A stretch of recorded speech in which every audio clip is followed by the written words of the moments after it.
தமிழகத்தில் வன்மத்தோடு நடக்கும் திமுக ஆட்சியை நின்று கேள்வி கேட்கும் திறமை நம்மிடம் இருக்க வேண்டும் என கட்சியினருக்கு மத்திய நிதியமைச்சர் நிர்மலா சீதாராமன் அறிவுரை கூறினார். 2026ஆம் ஆண்டு சட்டசபை தேர்தல் பணிகள் தொடர்பாக கோவையில் பாஜ நிர்வாகிகளுடன் நிர்மலா சீதாராமன் ஆலோசனை நடத்தினார். தமிழக பாஜ தலைவர் நயினார் நாகேந்திரன், வானதி சீனிவாசன் உள்ளிட்ட நிர்வாகிகள் பங்கேற்றனர்.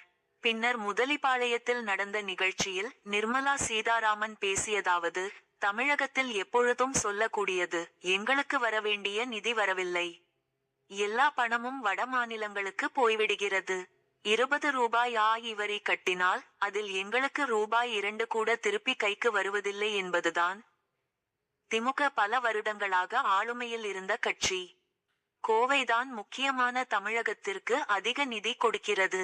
கோவைக்காரர்கள் எல்லோரும் எழுந்து நின்று, நாங்கள் தான் நிறைய பணம் கொடுக்கிறோம், எங்களுக்கே எல்லா பணமும் வருகிறதா இல்லையா, நாங்கள் கட்டும் வரியில் எங்களுக்கு எவ்வளவு பணம் திருப்பி வருகிறது என்று கேட்டால் நம்ம அரியலூர் என்னவாகும், ராமநாதபுரம் என்னவாகும்?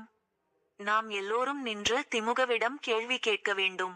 பிரதமர் மோடி யாருக்கும் குறை வைக்காமல் ஆட்சி நடத்தி கொண்டு இருக்கிறார்.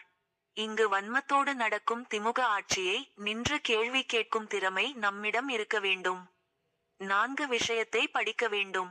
கல்வி திட்டம் நாடு முழுவதும் எல்லோரும் ஏற்றுக்கொண்டு நன்றாக பண்ணி கொண்டு இருக்கிறார்கள். கேரளாவில் இருக்கும் கம்யூனிஸ்ட் கட்சி கூட PM-ஸ்ரீ கல்வி திட்டம் நமக்கும் வர வேண்டும், கல்வி தரம் உயர வேண்டும் என நினைக்கின்றனர். கல்விக்காக மத்திய அரசு என்ன திட்டங்கள் கொண்டு வந்தாலும் உடனே அதை எதிர்த்து தமிழக அரசு போராடுகிறது. திமுக ஆட்சியில் தடை செய்யப்பட்ட ஜல்லிக்கட்டை மீண்டும் கொண்டு வந்தவர் பிரதமர் மோடி. மக்கள் மத்திய அரசை ஏற்றுக்கொள்ளக்கூடாது என்பதால் அதன் திட்டங்களை இவர்கள் எதிர்க்கின்றனர். ஆட்சிக்கு வந்ததும் நீட் தேர்வு ரத்து செய்யப்படும் என திமுகவினர் கொடுத்த வாக்குறுதி என்ன ஆனது? தற்போது கிராமப்புற மாணவர்கள் கூட நீட் தேர்வில் தேர்ச்சி பெறுகிறார்கள். அதை கொண்டு வந்தவர் பிரதமர் மோடி. சட்டசபையில் பலம் இருக்கிறது என்பதால் பிரதமருக்கு எதிராக தீர்மானம் நிறைவேற்றுகின்றனர்.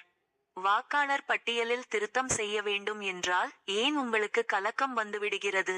வரும் 2026ஆம் ஆண்டு தேர்தலில் திருப்பத்தை ஏற்படுத்தும் முயற்சியை நாம் எல்லோரும் மேற்கொள்ள வேண்டும். இவ்வாறு நிர்மலா சீதாராமன் பேசினார்.